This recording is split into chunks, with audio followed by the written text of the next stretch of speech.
ভয়াবহ আকার ধারণ করেছে দেশের চলমান বন্যা পরিস্থিতি। এ পর্যন্ত ১২ জেলায় ১৫ জনের মৃত্যুর খবর জানিয়েছে দুর্যোগ ব্যবস্থাপনা ও ত্রাণ মন্ত্রণালয়। পানিবন্দী অন্তত ৯ লাখ পরিবার।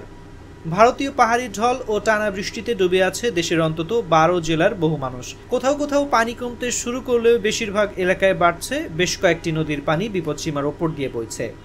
এখনও বহু মানুষ উদ্ধারের অপেক্ষায় রয়েছেন। যোগাযোগ বিচ্ছিন্ন হয়ে পড়ায় কুলকিনারা পাচ্ছেন না তারা। এদিকে স্থানীয় স্কুল, কলেজ, মসজিদ, মাদ্রাসার মতো আশ্রয় কেন্দ্রগুলোতে বহু মানুষ আশ্রয় নিয়েছেন। সেখানে দেখা দিয়েছে খাবার ও বিশুদ্ধ পানির তীব্র সংকট। বন্যা কবলিত মানুষদের সহায়তায় চলছে ত্রাণ সংগ্রহের কার্যক্রম। সেনা, নৌবাহিনী, ফায়ার সার্ভিস, রেড ক্রিসেন্ট সহ স্বেচ্ছাসেবীরা স্ব উদ্যোগে উদ্ধার তৎপরতা চালাচ্ছেন এবং ত্রাণ বিতরণ করছেন।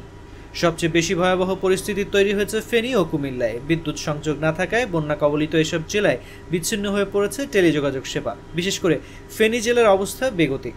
জেলাটির ৯০% মোবাইল টাওয়ার বিদ্যুৎ সংযোগ না পেয়ে অচল হয়ে পড়ায় টেলিযোগাযোগ সেবা থেকে পুরোপুরি বিচ্ছিন্ন সেখানকার মানুষ। এতে উদ্ধার কাজ ও ত্রাণ তৎপরতা চালাতেও হিমশিম খাচ্ছেন আইন শৃঙ্খলা বাহিনী ও স্বেচ্ছাসেবকরা।